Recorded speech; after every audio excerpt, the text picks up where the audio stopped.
What's going on, guys? It's Dimitri Johnson, and you're listening to MMALatestNews.com. It's time to roll, baby. Yes, everyone, what's going on? I didn't even know which camera it was on then. This is the Fighting Out of Manchester podcast. Do you like our new thumbnail? I don't care if you don't. It's me, it's Brendan, and we are joined by Kam from ASW as well. What's happening, our kid? Very well, thanks. How are you? I'm alright. How quiet has he just gone? Everyone does that. They're all talky. Everyone just like fucking shuts up as soon as we go live. That's why I say. I'm close to the mic, I don't end up shouting. You know. That's what I say. People start wasting good conversation in the other room. They do. So you have to bring them in here as quick as possible. Yeah, we do, yeah. Get it cracking. What's happening, everybody? Been a decent little month there for MMA. There's some good events that we missed because you was off in Turkey. Ting. Come on, be honest. Be honest, how good do we look, mate? Big shout. Sir Bill Smile Studio. Funny. Woman's a magician. Anyway, so today I thought I would bring Kam in. I've trained with Kam how many years now? Since I was, what, 16? Probably about 16, 17. Yeah. We're just filling in because we haven't met before, but like... Really? Yeah, but we should have, shouldn't we? Should have. We Did must you have been know? in the same building. I Stephen. didn't realise he was at Uncle Did Ian's. you not know? Neither thought.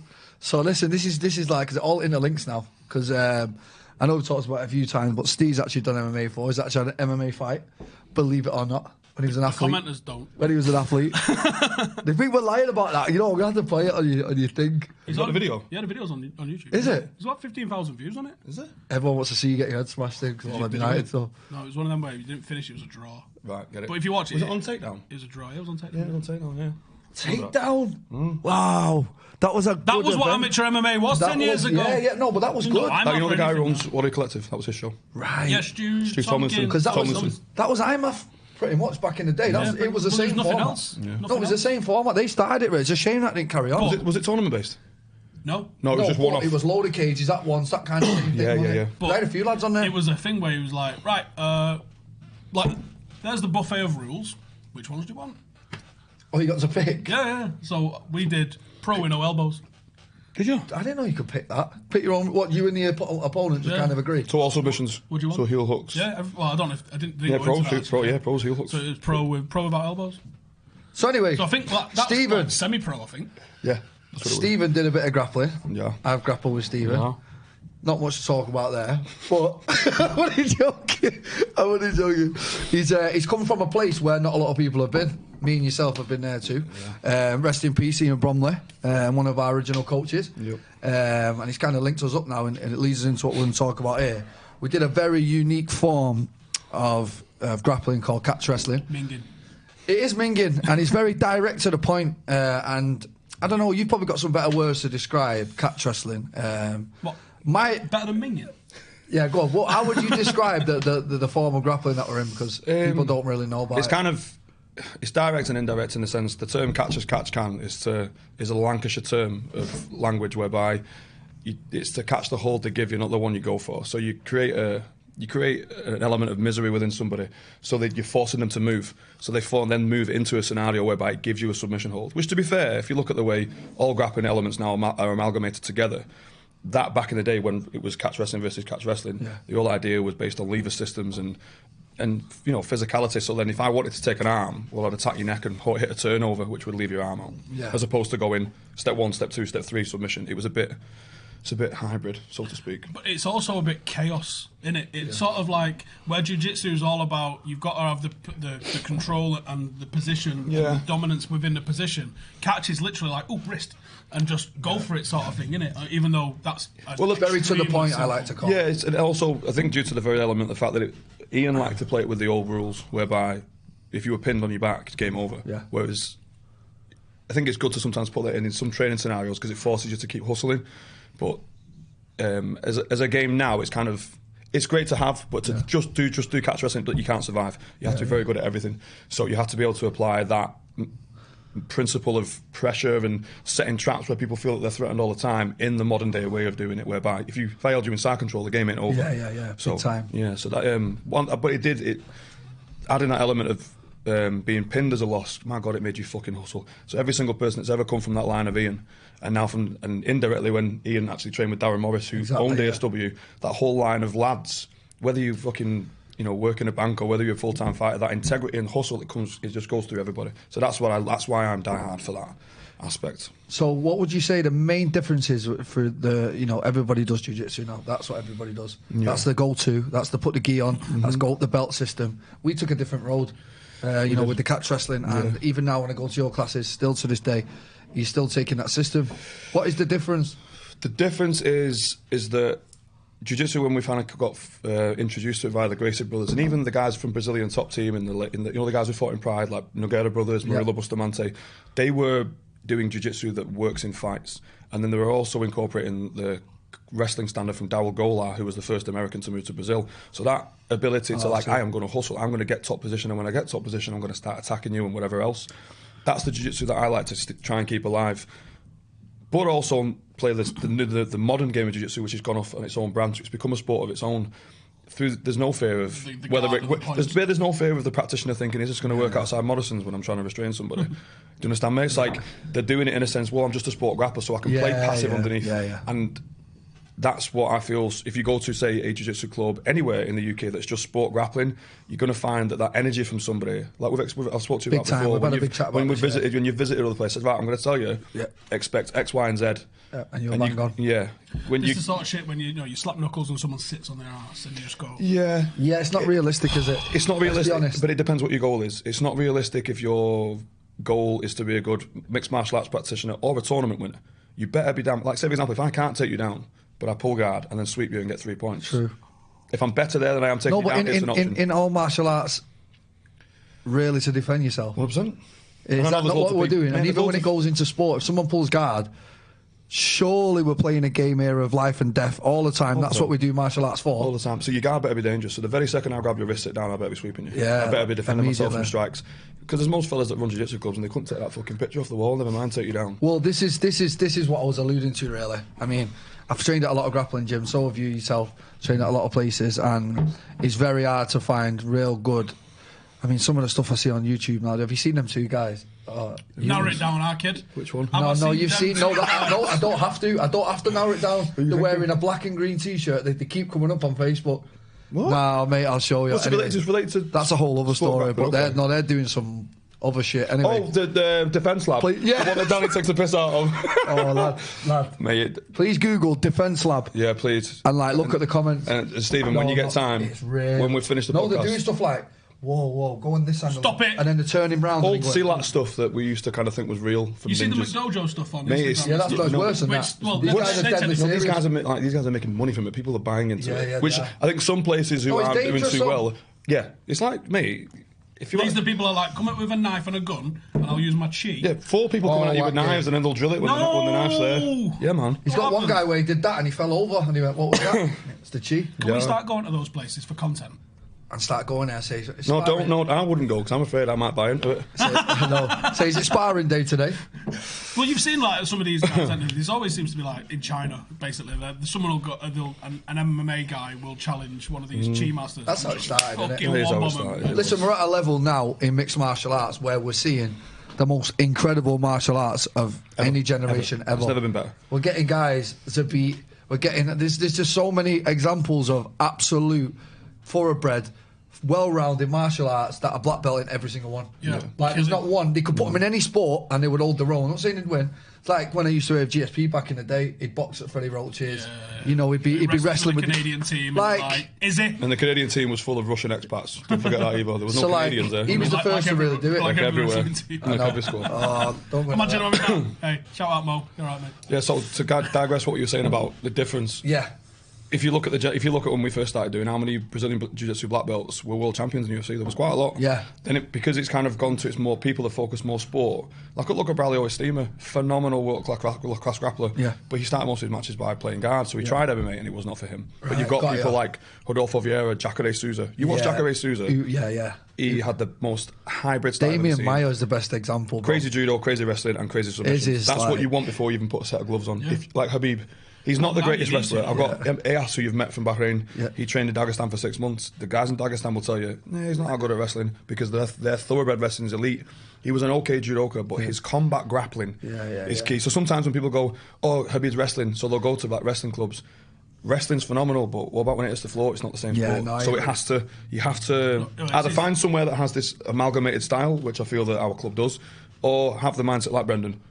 who has been a nomad since day one, and he's gone bum, bum, bum, and you and Tony have gone. And that's why you're doing so well. What I did was, I found a coach from day one who taught me my first punch. I found, you'll know, when you find a good coach, it's the best feeling in the world. And you go through some ups, some downs. And what I see a lot of that in this day and age is guys leaving the coaches, no loyalty. Loyalty is the hardest thing to find in this sport. And they have one loss, they blame the coach, gone. And it's like, I've had wins, I've had losses through my whole career, but I've never once turned to my coach and gone, it's your fault. Loyalty is one of the biggest things in the world. Loyalty is the most important thing to me, and no matter how far I go, where I go, I'll always have him in my corner. Even if I lost the next 5, it don't matter. Like, 100%. We started a journey together, you finish a journey together, and that's how I was brought up, and that's kind of what we're doing. So what I was saying is, that's gone now. If you find a student from day one and he stays with you till the end, till you're grey in the hair, good, mate, it's just not heard of anymore. And loyalty out here now is different. But like I was just alluding to, that I go, when he said nomad, I took the GSP route just because I heard GSP in the beginning go, I go here. And I actually went to Freddie Rhodes, as bad as it sounds, I actually fucking went where he said. Well, after we met, I think you were 17 or 18. I think it was after you had your, because I was there cornering a lad when you had your first fight in Stoke. Nottingham. That's a Clash of Warriors thing, isn't it? Clash of Warriors. So after I saw you fight there, because Kevin Morrissey was cornering you, wasn't he? Right, correct. So I remember I saw about 6 months later, I think it was on a Facebook post, that you went and trained with Paul Daly at Rough House, and I was like... Oh shit, I remember we did that. Yeah, man. But in my head at the time, we were always kind of training in gyms in Manchester where we were kind of convinced that this was the hub of where it was at, you don't need to go anywhere else.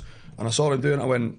So lucky it was. Do you know how that come about? Dean Amasinga was commentating on the... And Dean Amasinga was a big name, and he'd just been on the Ultimate Fighter. Yeah, he's on one Bisping was on, wasn't he? Yeah. He was commentating, and then he seen me knock that guy out, and I was only young, I didn't really know what I was doing. Me and Ant was a great striking coach, but didn't really have no grappling experience at all. Danny Ram showed me what he could, but that's a whole other story. Yeah, Dean's a grappling guy, isn't he?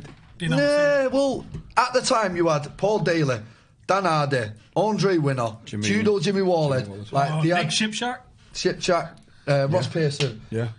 They had the best gym. They had the best team. Even to this day. But they did that whole thing whereby go and learn, bring it back. They all got together. Approach. So then Dean was like, why don't you come and stay at my house? Bearing in mind, Dean was a big name and I was just getting in MMA. Why don't you come and stay at my house and come and train with them all? I'll never forget it, mate. I've turned up to his house, don't even know him. Right, his wife's in there with his kids and all that. I'm like, hey, all right. He said, yeah, there's your bedroom, get your head down. I remember being that nervous the night before. Well, before the first session? Yeah. I was like, I didn't sleep 1 minute. And I was in that room all night, didn't sleep for 1 second, got in there. And then you've got the Paul Daly, Dan Hardy, everyone's gloving up. And I've had my first fight. You know what I mean? I'm looking at these thinking. I never forget Paul Daly, though, first spar. I probably remember it. Dan Hardy was probably Cage Warriors champion. Oh, he was in the UFC, was it? This was like, I think he was Paul been in the UFC yet? No. Who, Paul? Paul, was he Elite XC? No. He was still Elite XC. I don't know where Paul was at that stage. He's been around that long. He couldn't be far off because he wasn't long around that time where he got fucking binned for sucker punching. No. Oh, he was a sucker punch. Our best ever British fighter. 100%. I don't give a fuck what anyone 100%. Says. He's a year older than me, mate. He's still doing it. Paul Daly is the best British MMA fighter of all time. Say again. About 900 fights. Yeah, mate. You see, I got tagged in a thing with top 10 British knockout artists of all time. Have you seen it? So the top 10, it goes... It's Paul Daly one. No, check this. It tells you how many they've knocked out. It goes Paul Daly, 37 KOs. The second one's Conor with 22 or something. Not even British. He's 37. An island. Right. And then, mate, he's like doubling everyone. He's amazing. Like, how does anyone compete with that, mate? You don't. And then it was like Mark Weir. You know, like, remember all them from back in the day? He's same with you. It wasn't Owen Conroy who was his coach. There's a... is it Rupert? I can't pronounce it. Yeah, Rupert Smiley or Rupert Smiley. That's his number one guy. That's like your Tony Musa. He is. He's always got him. I love it. He would travel, he would go and pick people's brains, come back, and he'd have him. And he even looks like, you know what, the same Bond he's got there. I can see that he's got the same one. But that's longevity. At least he's got someone he knows he can trust, because that's some of the toughest things that you'll find in this sport. No one kind of knows who to trust, because if people think that someone's selling you down a certain road, but is he gonna shaft me? But at least you know he looks at me and he'll go straight away, because he's known me from a child. Taught me my first punch, so I could walk in there and he'd be like, yeah, go on. Like, for example, now we sat down yesterday, we're like, right, what we're gonna do? I'm gonna train it. He went, lad, chill out. We've got till the end of May. He went, please, I want you to just go away and just chill. Maybe one session a day, but don't be going mad now. He said, we've got a big second half of the year. Do you know what I mean? And he puts that confidence in me to be able to do that. Well, yeah, to know that you're...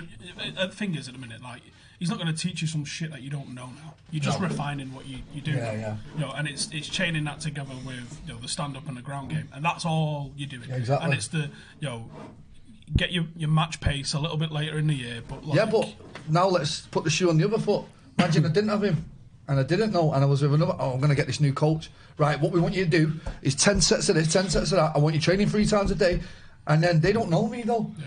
So they're like, this is where the loyalty. Where does he turn that up from there? Because if he's doing that now, you can't turn that. You just hit burnout, don't you? And then you burn out. And you've been a fighter yourself.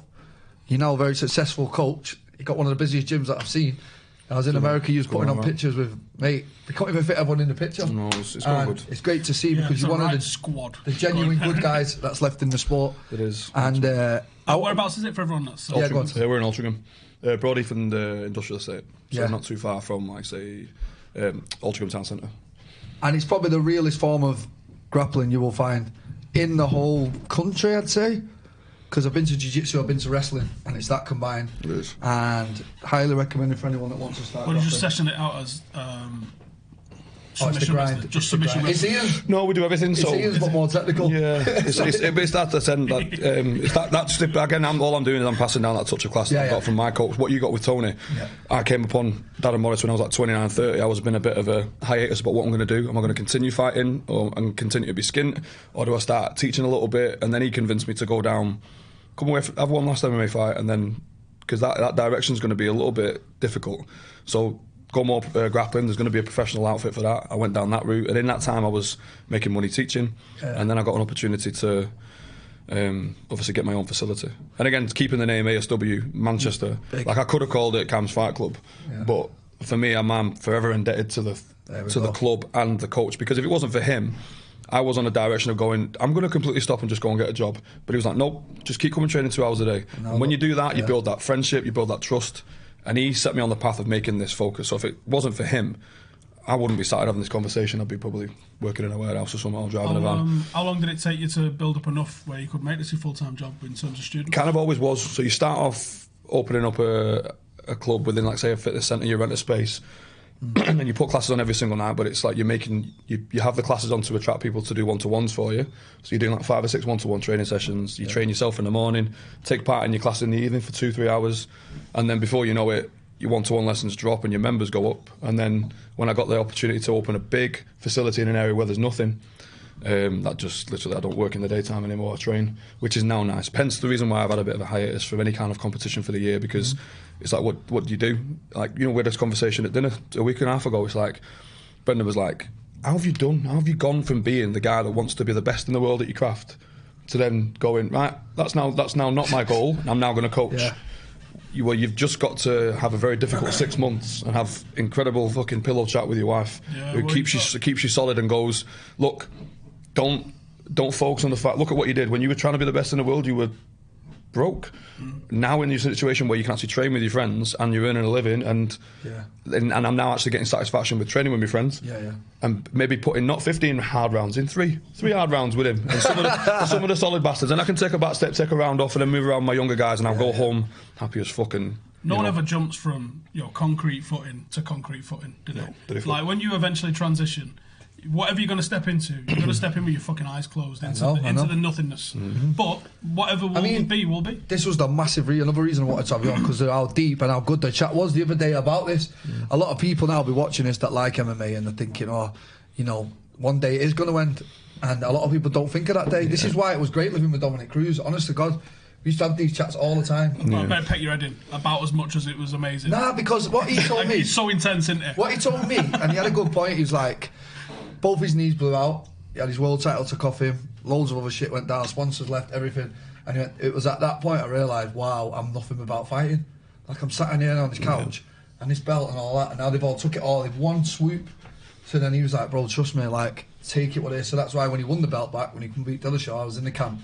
And then they were like saying to him, is this the greatest moment of your life? He went, is it fuck? He went, realising that I didn't need that to be happy was the greatest moment of my life. Yeah. And this is what we're talking about. We can't. He's left from being an MMA fighter now to opening a gym, and that transition there, like you say, that 6 months. Or I'm kind of lucky though. I did do it early. I've already had a gym. I did 3 years of teaching a gym, and I have brought students through. So I got the knack for it early. You have the choice to either go back to it, or like you say, put yourself into different ventures financially, And then, I personally would like it for him to just dip into my gym 3 days a week and help my young'uns. I'd love that. Don't put that pressure over up a gym. Do what you're doing elsewhere with, let's say, for example, when you do win that million. When you invest that into what you want to do, you just come and train somewhere and still keep mastering your craft. And then have that experience that you can't buy to the young ones that are coming through. Because this is the thing I feel I needed. Darren Morris when I was 19, but I met him at the end of my career. Or at least someone like, imagine if I was 18 now and I had me as a coach and him as an assistant coach or head trainer, be like, we just didn't exist 20 years ago. No, we were guinea pigs. Wasn't here. We were guinea pigs, mate. It was green. And even the coach I found, Tony, we had to figure MMA out. Like, it wasn't set out, here's how you need to train. And even the guys you were watching, they were figuring it out on the night. We were all figuring it out. They were figuring it out. It was a brand new sport coming from the States. You come back to your got it green. You come back to your locker room, you watch them behind the scenes, like the likes of Mark Kerr, Mark Coleman, going, fucking hell, that works. Do you know what I mean? But it wasn't tested enough. Fucking Anderson Silva in the cage rage days, trying shit out on the night for the first time. But look, here's what we've got to look at. We are pioneers now. We're the first people in Manchester to really take MMA to this level. I mean, there was a thing there the other day. I'm the first one to ever fight at MSG for MMA. Well, first, do you know what I mean? I was the first ever Mike to fight in the UFC. Like, he's fighting at MSG. There'll be another post about it tomorrow. Don't worry about that. But this is the thing, like, MMA's answer to Carl Frotch. Shit! Oh, fucking how many thousand were there, Brent? How many thousand were there, Brent? Superb. Oh, that's it now. Fuck. What was I saying? Yeah, so we're pioneers with the original ones. Who else?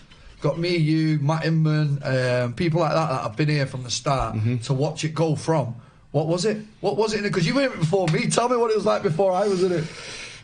It was literally watching highlight reels of GSP and thinking you try and copy it. Like, literally, my ability to like have a scramble and move around and wrestle, the place I was training at kind of wasn't on the wavelength. So I would literally have a Swiss ball on the floor and I'd scramble on it like I was scrambling on someone on all fours, and I developed how to cartwheel around the back of someone, front headlock on it, hit it. I'd put a Swiss ball that was an average size on top of a punch bag on the floor near a wall, and that's how I would work hips in and punching over it. Now we have really good guard players with focus mitts or a guy's head. I don't really have much of that, so you kind of, and it is literally, if it wasn't for YouTube, which I'm looking at now, when it had about fucking 3 videos on it, and one of them was Kid Yamamoto highlight, which was one of them that just fucking make you sweat when you watched it. I was sick. GSP's highlights. And then at the same time, though, I used to watch highlights and think that I had to replicate that pace. Oh my God. So, like, for example, you're watching GSP, and I'm watching an 8-minute highlight. It's like, boom, fast. No, he does a burst every 3 minutes. And that was the things back in the day that I didn't have the advice. Chill, man. Scramble every now and again. That's because no one had any sort of experience in coaching. Who's going to coach you? I know. Who is going to coach you? What do we coach? Yeah. Like, even if you found a guy that could mentor you, he isn't an MMA coach because he's probably never fought in MMA. And half the time the guys that were doing martial arts then was never the guy. It was all that bullshit, that fucking Wing Chun. And also, what do you mean bullshit? You're talking about? Listen, it was all that in the beginning. You're thinking I can't take that in the cage, surely. Well, like I said to Brendan again on last week, martial arts coaches when I first started, or even when Brendan first started, wasn't the athletic kid who brought the football in and picked the teams. It was the guy that got picked last or got put in net. So he finds karate with his stick glasses on, holding his mum's hand, and then he runs a club and he's teaching you how to kickbox. Not that it was wrong, but now you've got athletes who have that. I think also why the gym works as a community. There's a lot of us that played football, rugby, basketball, other sports. That dressing room camaraderie, not martial art camaraderie where there's none. You're just loner, aren't you? The first experience I ever had with jiu-jitsu was 2003, and I had one lesson and was like, fuck this shit. And where was it? It was in the army. So they had a guy, there's like 60 of us, there's a fucking fat dude in pyjamas comes up at the front. And do you know what he does for the whole session? That, mate. Right? Do you know what he does? There we go, what's your comments? Break falls. Do you know if you'd have gone, here's a fucking guillotine, here's a rear naked choke, here's an arm bar, I'd have been like, get me on that, lad. I don't care what anybody says. This might be a tip off to any other club out there. First lesson anybody walks in, front headlock, move around the top of someone on turtle, learn how to control someone, take their back, and then guy on all fours, learn how to stop it and learn how to wrestle and grab a leg. 20 minutes later, you have 2 people scrambling. Don't teach someone how to play off their back. Get to fuck. Don't use the excuse, you're going to be there. No, fucking teach good positions, you know what I mean? That did me in. Yeah. So they got 60 of us in a room, and I was just like, because that was my prejudice of martial arts was, this is what martial arts, this bullshit is what martial arts is. Mate, you got a room full of fucking killers, right? Yeah. Show them how to kill someone, and they'll love it. Well, this is where the personality traits come into certain aspects. So let's say, for example, you go to a club and you're a lazy opportunist, you're a bit of a stoner, you don't like working hard, but someone teaches you how to work off your back and then trap somebody, that's going to suit your mentality. But if you like to earn your bed and earn your dinner, catch wrestling's your way forward. Hard working, aggressive, turnovers, catharsis. Yes, so it depends on the man. So it's a real personality. No, yeah. So like, fucking hell. Yeah, you get no soft Sadistic bastard. I've seen 99% go and never come back again. Yeah, I'm telling you, catch wrestling finds you. You know what I mean? It's one of them where the energies just find each other. Well, I actually, it was weird. When I went to America, they don't really know about it, obviously, apart from Neil Melanson, a guy that we were talking about before. He's a big fan of him too. He taught Randy Couture, he taught all them. Is he Josh Barnett's lot? A different line. A different line of, it's the same sport but different lineage in terms of where they've learnt it from. Josh Barnett was from Matt Hume, then Eric Paulson, and then worked with Billy Robinson a little bit, whereas Melanson kind of worked with Gokor Jurichin. He's a big, scary man. There's an Armenian fellow Of course he is. There's an Armenian fellow called Gokor. He's like a judoka from and catch wrestling. He taught Neil and Gene LaBelle. Okay, so two different lines. He's from that lineage. So Gene LaBelle's lot. Yeah. So that's why all the Carol Parisian, Manny Gamburian and Ronda Rousey, that Armenian judo community, that's who Gene worked with. Isn't it mad how people just fucking form up in tribes? Yeah, well, I met Neil. He was staying at Dom's house. When I went out to Dom. How many fucking bedrooms Dom house got? A few.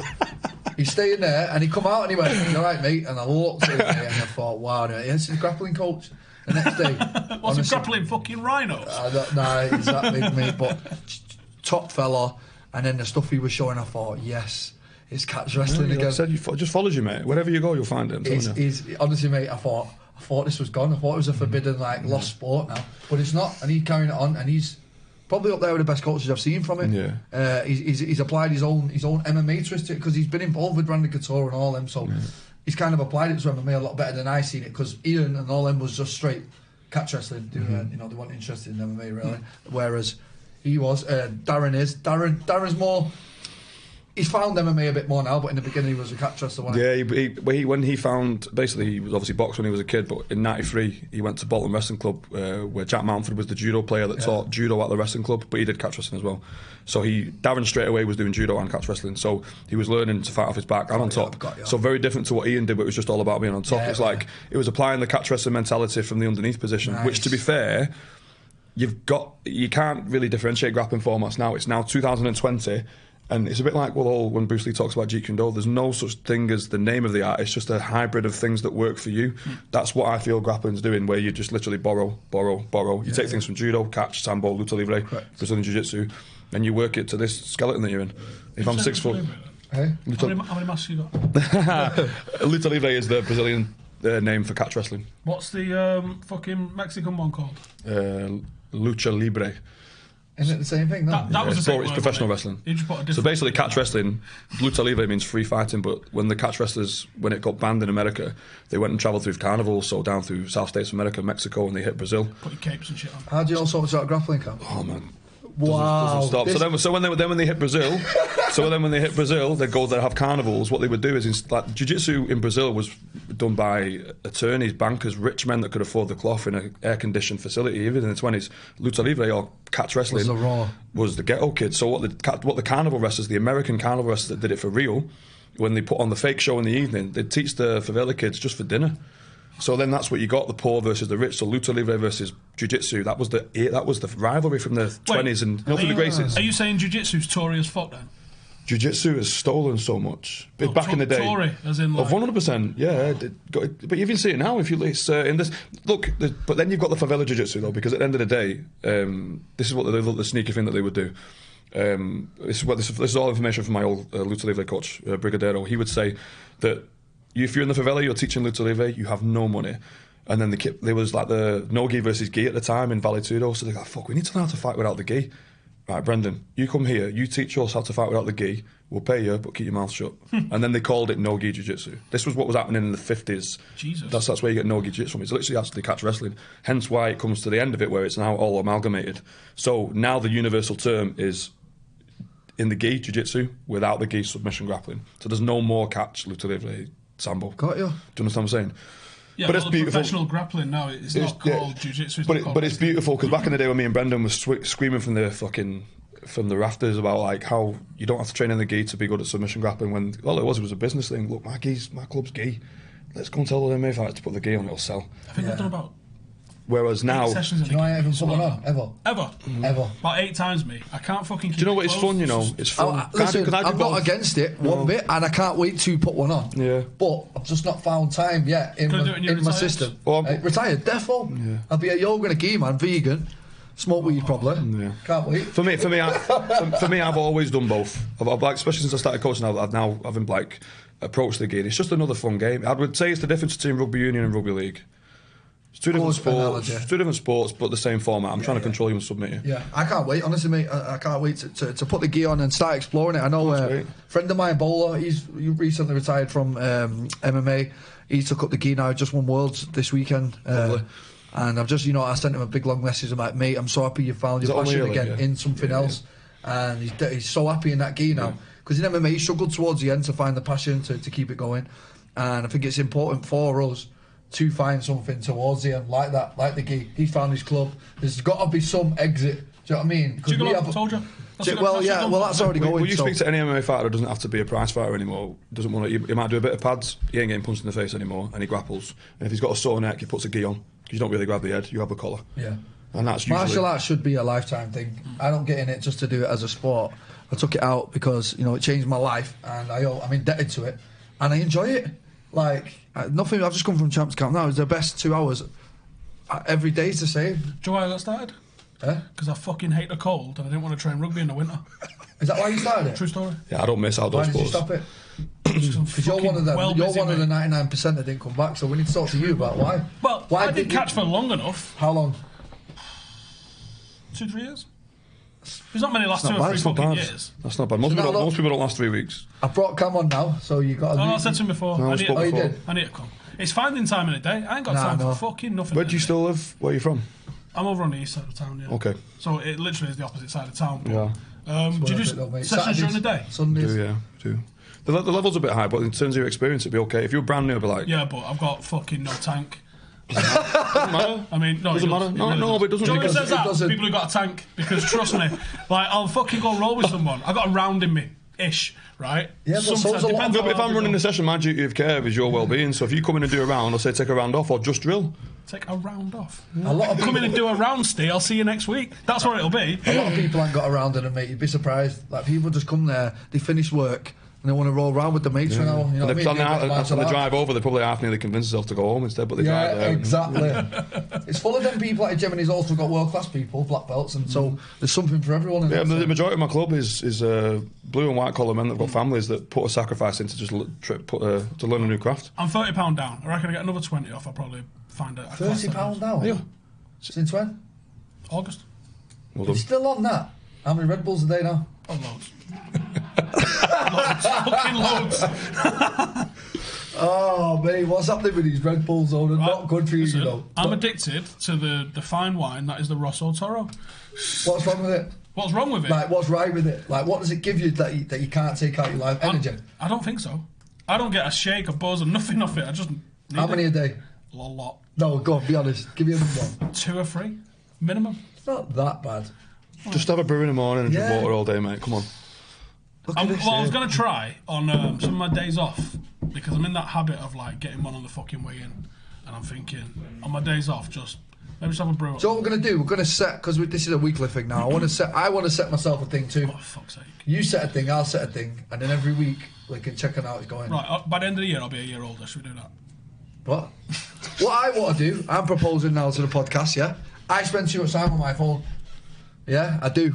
And I'm wasting my life on Says that, I never fucking replies to messages. I do. Anyway, there's just too many going on. But listen, Don't get it. I need to take time off my phone. Stephen wants to lose more weight, so I'm going to set myself a target because it tells you your screen time.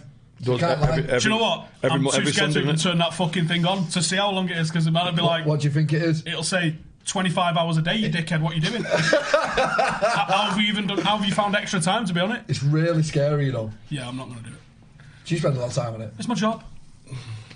Yeah, but that's not an excuse. No, but it's like a laptop. If you sat in front of a computer every day, you wouldn't be giving yourself shit for earning money from it, would you? No, I mean, it's my fucking job is to be on social media, so I'm on fucking social media. So I can't really put myself in that category. What do you find I wish you had like detox camps. What for fun? I'll go on to look at a post and I'll end up looking at fucking war in Syria. I just end up rabbit holing. I couldn't sleep last night, and I found myself reading Wikipedia about the 100 Years' War. That's what I mean. What is it about? It's just information, isn't it? You've got it at your fingertips. You don't have to wait for the library tomorrow. So it's a good thing. But like, say if it's work related or people messaging you about stuff, switch that option off at 9 o'clock and then don't approach it till 9 the next day, or 5 o'clock. So 5, 6 o'clock, and then don't approach it till 9 tomorrow, like a business would. If you shut your office at 6, well, I can't call you back till 9. Well, you know what I did? I turned off between 12 and 8 in the morning. But then you can just click it and it just says, "Do you really want to do this?" It's like, yes, I want to do it. Give me my Vic. I have no notifications on, so I only get apart from WhatsApp and text. That's the only notifications I have on. So you have to no go Twitter, no Facebook, nothing like that. Not even emails. So the only way I get them is if when I'm sat at my laptop and then they come up on there. Yeah. All right, that's not a bad one. Or while mate, that was the best thing ever. So go on, what do you do? Explain. So you turn all your notifications off apart from WhatsApp and text. And call. Because that's usually people I know. That need to get hold of you. Yeah, that's a good point. No one's got my number. What about DMs on Instagram and that? No. Yeah. Mate, I can't have that on there. I can't have that on Especially you. I mean, you get a day. A couple, but some of them are WhatsApp, do you know what I mean? Right. I think the thing is You're not being honest. My Twitter last month was 25,000 mentions. Can't read that. In a month? Yeah, can't read that. Wow, yeah, it's mental, isn't it? It's mental. Seriously? That's what I'm saying. Don't even look. And you end up... most of it's calling him a cunt, that's all. Oh, it was about 44%. So... That's what I'm saying, so yeah. Anyway, that's something I wanted to set myself, because I don't like the rabbit hole, mate. I end up in it every night.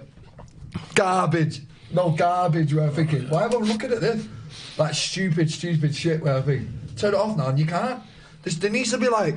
centres where you go, like you're isolated from your phone, mate. It just bars you, so you don't get a signal. Yeah. And like, so yeah, that's just something I wanted to set to myself. So you're £30 down. Yeah. What's the goal? I won't mind being under 205. And what you now? 260. You're 260. I fought at 170. Did you? Yeah. Jesus, man. That picture you put on, is it yesterday in Afghanistan? Mate, look how in shape you was. That's just the goal, mate. Steely-eyed fucking killer. It's 2020 now. Tanned, steely-eyed killer. Was tanned. Fit as fuck. When I first met you, same. Yeah, less tanned. Yeah. Manchester United's made you stressed, hasn't it, mate? Yeah. That's fun. Talk about Manchester United. How's the derby going to go tonight, mate? Anyway, so... Joe fucking Kam said when he turned up, he goes, I haven't watched United since 2009. No. I would love to be... If I close my eyes, the last game I watched of United, we was mint then. Phenomenal. Tevez, Rooney and Ronaldo up front. Like, you can't beat that, mate. Even that era when Rude was still with us. What a fucking team. I don't know anybody apart from Marcus, really. Tonight, to be honest. You get bummed. Yeah. Well, I was a massive football fan growing up. Who was your team? United, yeah, I was United all the way through. Fucking hell, mate. Wallpaper in my bedroom, everything. Yeah. And then all of a sudden, mate, started finding MMA, mixed martial arts, and then just lost the love. Now, you couldn't pay me to go to a game. No. Not in a bad way. I know. Like, yeah, I know. I get there's better things to do. I get offered tickets every game, mate. Which fans coming? Nah, mate. Like, I don't know why. I just don't enjoy it anymore. Sad that, really, because I did enjoy it. Do you know what I mean? I spoke to John Kavanagh, Connor's coach. Oh, yeah. It was in Bahrain, actually. Not this time round, last time. Because I'd heard he was a United fan. I just thought, it's a fucking tedious link in it. Yeah, of course. I just didn't want to talk to him about Connor. Every fucker was just going up to him talking to him about Connor. So I was ask him something different in it. And I was like, I've heard you're a fucking football fan who's a sport. And then he gave me the most John Kavanagh answer you've ever heard. And he was like, I don't have an attention span for anything more than 5 minutes at a time. But if I had to choose it with Liverpool, I was like, oh, fuck off. I heard something last night. Hey, when I was down the rabbit hole last night, I heard... What part of the internet are you in? Listen, bad stuff. I heard that people only have either a 7-second or a 5-minute attention span. There's only two you can have. So you're either a long term or a short term. What would you say you are? I'm definitely the short term. I'm already looking at something else after 5 seconds. Depends what the topic is. Can you watch a film? Can you go to cinema? And relax. But if it gets to a fucking bit where it chills out, I'm getting my phone out.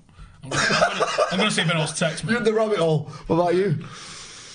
Can you watch a Netflix series I can watch it if I'm in. Phone don't touch the phone. But like, say for example, it's like you sat there with a missus and it takes you 45 minutes to pick a film, and then you end up picking the fucking one you went past ages ago. You put it on that you've seen. Then and it's like, why are you on your fucking phone? Because I've seen this 8 times. So it depends what it is. Yeah, Joe, I just rewatched Generation Kill, which is a fucking epic. It's from the guys that did. Fucking hell, what's that unbelievable fucking HBO series in Baltimore? What's it called? The Wire. The Wire. It was from the guys who did The Wire. And it's about the invasion of Iraq with American troops. What's that called? It's called Generation Kill. Okay. Mate, it's outrageous. What, Netflix? No, it's on YouTube. Send me the link. It's on YouTube. But you have to buy it. But you probably get a free link for it. Yeah. I get everything free now. They're like an hour-long episodes. It's a bit like Band of Brothers sort of joke length. They're fucking outrageous. Yeah, I'll have a look at that. Definitely. Oh, so fucking good. Like, and I went down the rabbit hole on them. Yesterday I probably watched... How many? 5 of them. The rabbit hole can be alright sometimes if you find something interesting. But I wasn't looking at my phone at all yesterday. I got a couple of calls. And I had to pause it for a couple of calls. But like, I'm sure. This is the reason I brought this up. Amount of people are watching this now that are in the same thing where you end up... They're probably doing something else while they're watching this. Yeah, true. We've probably got us and then just on... Comment. How many things are you doing while you're watching this? Yeah. Anyway, let me go back to Turkey and the teeth, yeah? We've also got a Turkish guy. We have, yeah. He's Turkish? Yeah, I'm half Turkish, yeah. It's not your typical, like, normal Turk. But I didn't think your surname was from fucking Wimmenshire. No. Well, no one ever believes it because I'm not, because there's a certain look to certain Turks, not the ones that work on a holiday resorts and come back with your auntie. Like, I'm not one of them. Oh, you shared that shit yesterday, didn't you? The Egyptian guy. Oh my. The girl with was that with the old woman? That's what I'm talking about. Different, they're in love. God. He wants to nail you, get a passport and get off until he sleep with your daughter. And it was like, you were like, look, Holly Willoughby, like that. Is she really saying this? I couldn't sit there the audio. What was she saying? Oh, you don't. Basically, he smashed the shit out of it. Yeah, and she was like, riding a horse. She was like, I don't know what I can say, but like, we went through an entire tube of KY jelly, and they just sat there like at 10:30 in the morning. Yeah, I know. Live. The one I saw was just said R.I.P. Watershed. It was really bad. It was great. And she wouldn't shut up. And they're like, you can't tell an old woman. She's old, mate. They're like thinking, shut up. But they couldn't tell her. What I wanted to say was, go on. I had my first ever Turkish bath. Amazing. What do you think? I don't know what my experience was compared to yours, so can you elaborate? So, who was there? I'm sat in my hotel, getting my teeth done. Next thing. Is this a contractual pose that you've now got to do? I've got to show him at least 5 times per episode. Okay. I was joking. So, anyway, I'm in my hotel, and I'm like, what can I do in Turkey? I'm a bit of a touristy type of guy, so I Googled. Top of the list is Turkish bath. Turkish bath, not even heard of it. All right. Where is it? Half a mile away. Sweet. Get out, walk there, go in. Walked into the women's changing room straight away, off the bat. So they're all screaming. Of course you did. Like, oh my God, what am I doing here Muslim now? country and all, you know. Yeah, I know. It was bad, you know. It was bad, mate, screaming. So I'm like, right, that's not a good start. So I went into the normal bit. There's about 4 or 5 fellas with massive bellies just stood there with tea towels on, right, just around them. Yeah, I'm like, just Turkish bath, yeah? Like, yeah, go and get changed in there. Give me one of the towels, tea towels. I've gone sweet, gone down, put my tea towel on, gone up. Right, in there. It's a sauna. Do my sauna. Steam, and then I come out and I'm sat there and I'm thinking, wait. It's just a sauna steam. It's just a sauna and a steam. I went, what's the point? And then he goes, no, go in that room there. Sweet, walk in. There's not a single person in there. Walk in, it's like a marble room. So the guy comes in, follows me in with his derby, yeah? Walks in. He goes, sit on that marble thing there. He comes over and then he grabs me, yeah? And I'm like, what, mate? And he's like... Didn't think it was that kind of bath circuit? No, here's what he does. He goes, pulls out like a scrubbing finger and looks at me and I'm like... Just when they fucking lever you with it? And I'm like, this is evidence. Next thing, he just starts washing me. So he's washing my face. I'm like, right, I'll go with it. I'm here now. Undercarriage? Yeah, all that. Something like that now. What? I mean, has this not happened to you? Has this not happened to you? I think you might have got molested, mate. Yeah. Right, no, hear me out. Then he goes... This isn't a Turkish bath, by the way. Right, are you sure? Oh, God. Brendan got molested. Anyway, next thing. He goes, lie down now. Lie down, he said, right. I thought. You need to be telling this to a police officer. He said, lie down face first, then it got scary then. Then it was like, whoa, what does he want here now? He pulls out a pillowcase. Yeah, you know what I'm talking about. You've had Turkish baths, mate. Then he goes out and starts whipping it, yeah. And like bubbles started coming out of it. And then he rubs all the bubbles in, yeah. turnover. In. Yeah, in, like deep. Yeah, I get it. Then it goes turnover, and he's like out with a pillowcase, and all like bubbles are coming off me, and he's rubbing it on me. I went with it. Do you know what I mean? Next thing, he gets the thing back out. He's scrubbing me again. Come out. I'm like, wow, that was all right. And he goes, no, you're not finished. Follow me. I'm like, "Canal, this is great." Leading him by his hand, innit? Takes me upstairs, gives me the best massage I've had, mate, ever, like proper. Then I'm like, what else is in it? It's like 5 stages. You walk in and you literally, it's a 5-stage thing, and you go out. Just the bit where you sit in a corner and sob. Is that after? I went back 3 times. 4 times. I told everyone in the hotel. You got sucked off by a fat Turkish bath. I said, come to the Turkish bath. No happy endings though. I said, don't ask for an happy ending. I can honestly say I've never experienced that. So what happened in your Turkish bath? It was like one of these same things on the steam room, and you end up sitting in this like kind of machine where your head's kind of out of it. Nah, that's not a Turkish. I thought you're Turkish, bro. Well, yeah, but like that's the experience I had when I was in Turkey. God, what did they do? Did he scrub you? Nobody scrubbed me. I was with my dad. And I was like fucking maybe 10, 11 year old. I've not had that. It was great. La Hamani, it's called. Is it? If anyone wants to go. Yeah. Your teeth done at the same time. Yeah. Oh, dead teeth done, yeah. Yeah, do you like them? Anyway, this bath, highly recommended, Turkish bath. And then I also, the second on the list was, do you see that place I went to? The Coliseum thing? Yes, yeah. Oh, mate, have you ever been to Rome, to the Coliseum? No, it's on the list. Rapid. Me too, have you? Well, yeah, I haven't, no, but one thing that I was, cause obviously I'm quite clued up on my Ottoman history, because obviously that was ruled. Me too. I was surprised that there was some kind of would you call it an auditorium? Yeah.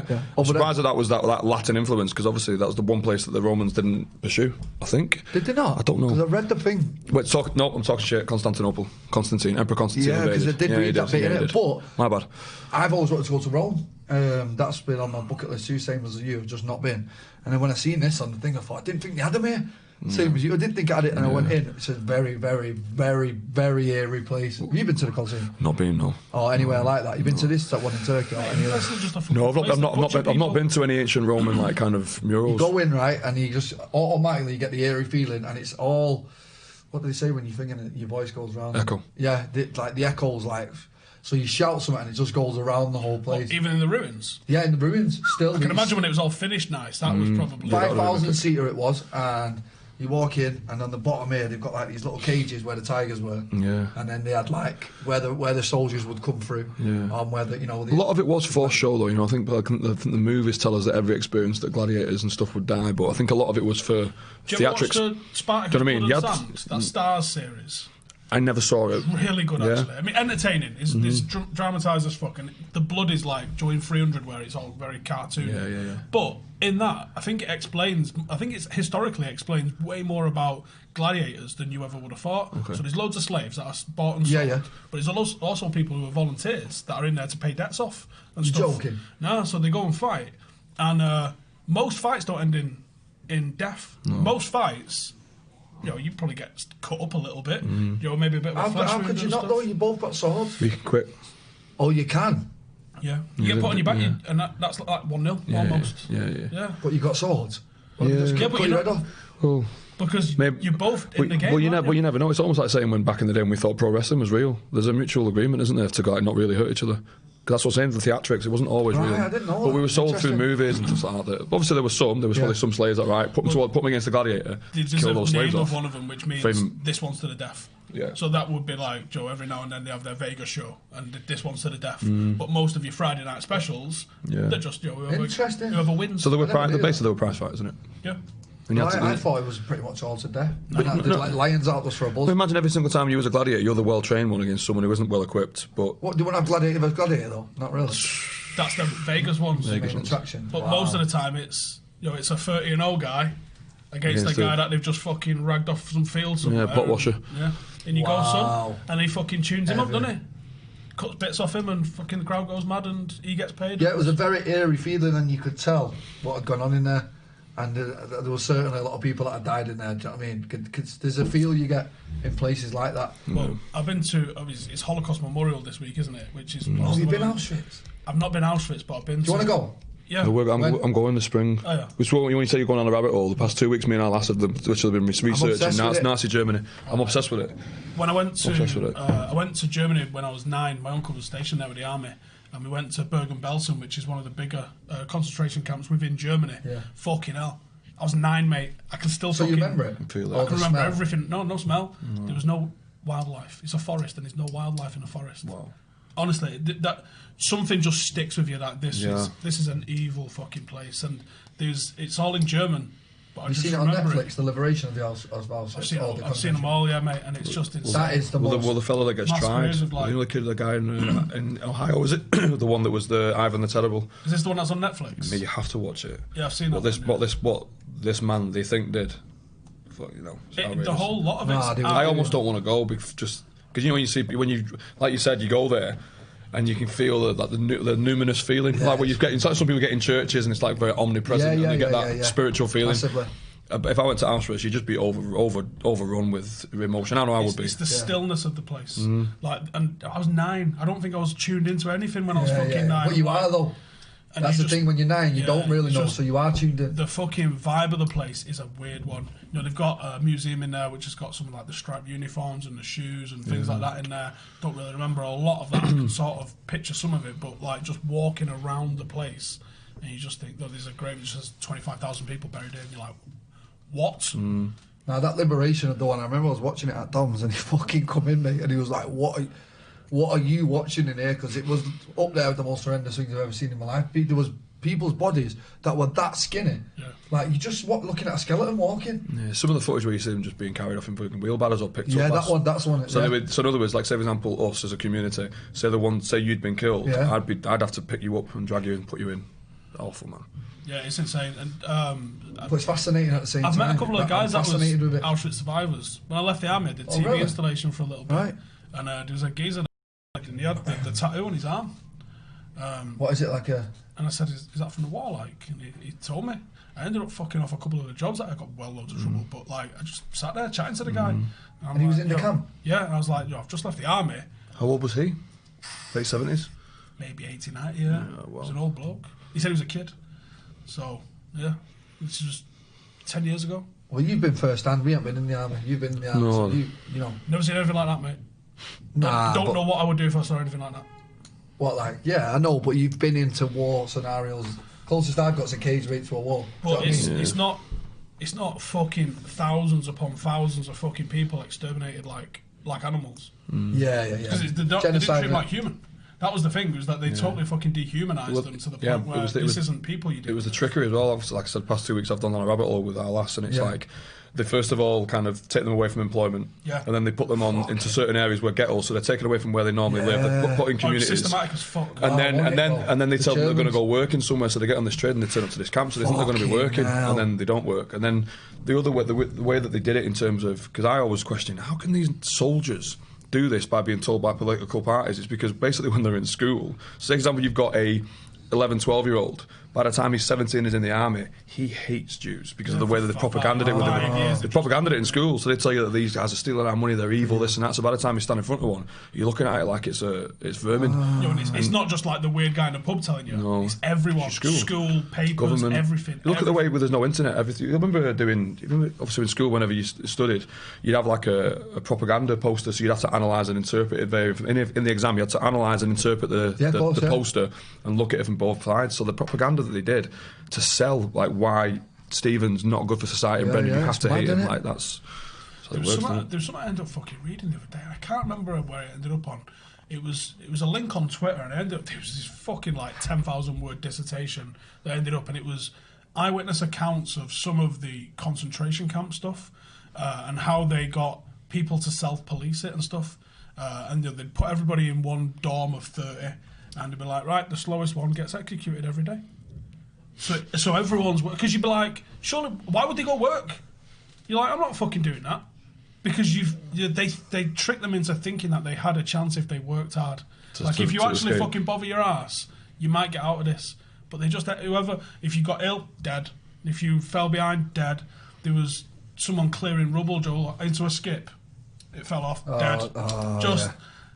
Just outrageous. The harshest conditions that you could ever think of. You can't even comprehend it in your head. You have to watch that one about the guy they extradited from Ohio to to trial him in Israel. That's a really interesting story. What these? Is that the 70s? That one. Well, yeah, the first trial was in the 80s, and it prolongs into 2000s because I won't give it away, but they basically trial him in Israel, and then all the why Israel? Why don't bring it to us? He did it in Poland, so he was a Ukrainian fellow. By all accounts, they think it's this guy because they don't know. Is that the guy with the specs? Yeah, but then they look at the picture when he was young. Basically, what he would do inhumane things by choice. So, like, say for example, they're lining up, he'd just come up and cut your hair off. And all, like, say the women when they were naked, he'd just cut breast tissue off. Yeah, so he's and then hold it and then put it in their face and just do awful things. The way he'd kill kids. Yeah. Wasn't supposed to do that. He was just known as Ivan the Terrible. Got you. So he was an executioner where he would just go out of his way and then just do really sordid things. But then you see him there, sat there like laughing, thinking, how can you think What, it's even me? now? Yeah, because he's got a Ukraine, because he immigrates to America after the war. He just immigrates as a citizen under a different name.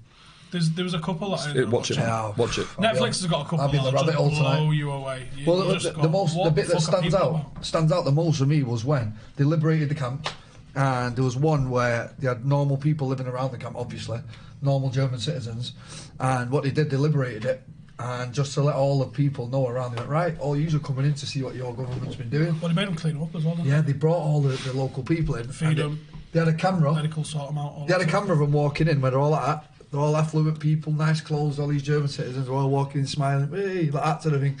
Then they get in, and there's like a table of like the stuff that they'd done. For example, they'd cut heads off and they were using them as ornaments in their houses. The SS soldiers, they were using human skin, like taking the skin off them and drawing on them, like the drawings on human skin, like mad stuff. Mate. But what's this on? This on Netflix is Liberation of concentration camps. That's what it's called. Then you see the faces start to change, and the people like, this was really going on in here. It's like they didn't know. Then they could bring them further on, and then they show them like all the dead people. Oh, like that, they're all getting sick, they're all crying, they're all running out of there. So it was as if they didn't know. These people are all living here thinking they're just in prison. But what was actually going on behind the walls? Joe, the concentration camps is one thing, but even from the start of it with the annexing and the ghettoisation of everybody, that alone is so bananas. Yeah, how's that happening today? Imagine it probably is happening today. Yeah, definitely happening in a weird way. It's kind of happening in China with Muslims. Yeah. Have you heard what they're doing to them? Yeah, these that's another one to watch. Educational centres that they send them to where they basically be like... Force them to eat bacon and everything. Yeah, honestly, I was watching this. So are these Muslim Chinese This is happening people? Right now. Yeah, is it Kyrgyzstan, is it? Like right in the far fucking side. Did you see the one where on Vice? Did you watch the Vice documentary? Is it one of the Soviet states, like Tajikistan or one of the very far ones? Basically where like that far side of Russia hits China. There's Kazakh, Kyrgyzstan. Kyrgyzstan looks oriental. They're Muslim. The Kyrgyz. This Vice documentary, they took a camera and they snuck it in.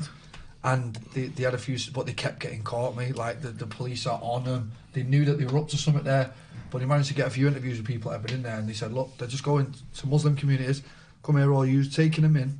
There's no set time how long you're in there, it's just and they're retraining your brain, they're saying, because it's a bad religion. It's the most, force them to eat bacon and everything. It's like the most insane, and it's happening right. I'm thinking, how is this happening in this day and age? And it is. It really is. And so like same sort of things happening in North Korea as well. Yeah.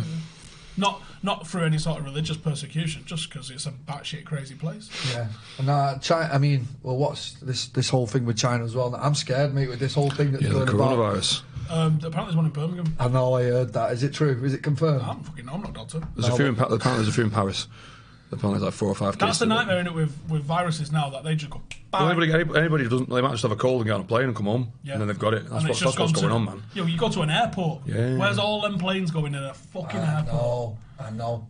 It's one part of China doing it, and I watched the video. Have you seen how shut it down? Desolate it is? Yeah, they built a hospital in 4 days. Yeah. 4 days. They built a hospital. Long weekend. Went home on Thursday. Craig David did it. Back on Tuesday. Fucking hospital. What the fuck? Yeah, they need hospital. Please keep building them, China. What the fuck? You know what I mean? Have you seen the symptoms? Cold, flu, cough. So it's normal. So is it normal? The yellow folks. Yeah. It's normal symptoms of a December cold. Like say you've got a bit of a dry cough. Imagine how many people are shitting it now. Yeah, everybody. One of the lads messaged me last night, so I come in. He's like, I swear to God, I've definitely got this coronavirus. Don't let him back on the mat. Jaden. It's worse than Ringworm, man. Kids nowadays, they've memed everything. Like my son's 13. They've got a meme. One of the girls in his school, she was like, "Oh, my dad has just come from Thailand," and she sort of half jokingly said, "I think he's got the virus." So they've made a meme like when, I'm not going to give a name away, he's on the school bus, And then it's got like your meme of like Robbie from Arsenal Fan TV, like this, and you just think, fucking hell, it's brutal, isn't it? Fucking being 13 nowadays, Nah, getting memed up. You know about memes, you know. Some of the memes they do on you, mate. You better start MMA again, you know. I've not seen really good. Oh, you don't want to see it, you know. What makes me think I give a fuck? Are you getting loads of abuse? Oh. Or just shitty footy fans? Leave Stephen Howson alone. Oh, that's getting clipped up. All right, leave him alone. He's a good guy. He's a good-hearted man. He doesn't mean what he says about City you. fans and Scousers. Right? Let's think about this logically, shall we? Am I ever, as a United fan, a quite well-known United fan, am I ever going to be taken to the bosom and heart of City fans and Liverpool fans? Am I fuck? So what they do is just really bad, mate. I'm not happy about it. Yeah, but do I look like I give a fuck? Mate, I fucking bring it in. Who gives a fuck? Yeah. Yeah, he embraces it, you know, he takes it on the chin. He takes it well. But if it was me... There's probably 2 people ever said something to my face. And that's They actually have? Yeah. What did they say? I hate you. So do you go to the ground and stuff like that after the games? After the last City game at home, 6 City fans. I'm on my own, right? This is also... I didn't realise either, mate. 6 City fans come walking over to me. They got level with me and clocked me and was like, oh, that's Howson. And I just looked at them and it was like, one of them went, I'm going to fucking level you. And I'd laughed. What? Right? They carried on walking, 6 of them. And I was like, still here, lads. And they carried on going. And I'm just like, that's what it is. That's what I get. But like... Nothing more. And just shit. What is it you're so bad that you're doing? Why does everyone get so mad? Well, I hate City and I'm not fucking ashamed of saying it. Ah, right. And that's it? I hate Liverpool as well, yeah. Right, fair enough. Fair enough. I just... And I give it out, so I get it back. But like, it ain't nothing I can't handle, and I don't care. Good, good. I like the way he embraces it. To be Well, at honest. the end of the day, mate, I'm a fucking United fan. Yeah, And I do United-related content. I don't care. Like, I find it weird that some United content creators out there or whatever sort of pander to opposition fans. Nah, fuck you. This is who I support. That's the fucking... What about the derby tonight? Shut up, mate. Where's it at, by the way? Is it at Old Trafford or... Yeah, it's... What time? I think it's 7:45, I think. So, yeah, anyway. No drinking for us tonight. Fucking Christ. It's weird, though, because I met him in an MMA gym, just doing MMA. And then years down the line, mate, I see him popping up in United shirts, talking all types of madness. I'm like, fucking hell. In United now, innit? And then I ended up on it, and then like people go, "You doing with Stephen Howson?" Yeah, fucking hell, mate. I've seen some of this shit and started telling me some of the shit about him, and I was like, wow, he's got an heavy social media presence. You know what I mean? They're all over you, these scousers, aren't they? No, who gives a fuck? Mate, honestly, generally don't give 2 shits. Couldn't find a fuck to give. Paying the bills, aren't they, mate? Yeah, no. You know what I'm saying? So he gives a We're fuck. in here. You got, you're funding the MMA podcast, so keep the hatred going. He's a good guy. Honestly, he's a good person. I'll choke you the fuck out. Exactly. So if you want it with him, next time you see him, he's available. I mean, he's doing a bit of MMA with me and Kam. Just 1 round. Just 1 round, yeah. If it's more than 1 round, just... See how the viewers went right up to him and start talking about hatred with Stephen Howson. But anyway, I brought this today. I thought I'd just, before we wrap it up. Oh shit, yeah. I found this in the car. How are we giving that away? What can we do? Someone Photoshop me. Yeah, the best Stephen Howson. No, wait, I haven't finished. Go on. Photoshop me, the best Brendan and his new teeth. Oh, no. Right? I want to see the new best new Brendan and his new teeth. I want to see the best Stephen Howson poster I can find. I've seen that. I think my favourite one's that Cellate one. Oh, should have.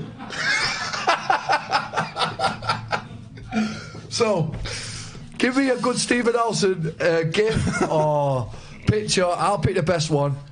I'll sign this and I'll send it to you. Yeah? Nice one. Let's wrap it up. Right. Cheers, everyone. I'll be on Paddock later for the watch along and then back on here for the review. And maybe I'll go and get fucking twisted into fucking pretzels by Kam as well. Oh, so. Thanks for coming, Kam. Yeah, cheers, Kam. Nice one, man.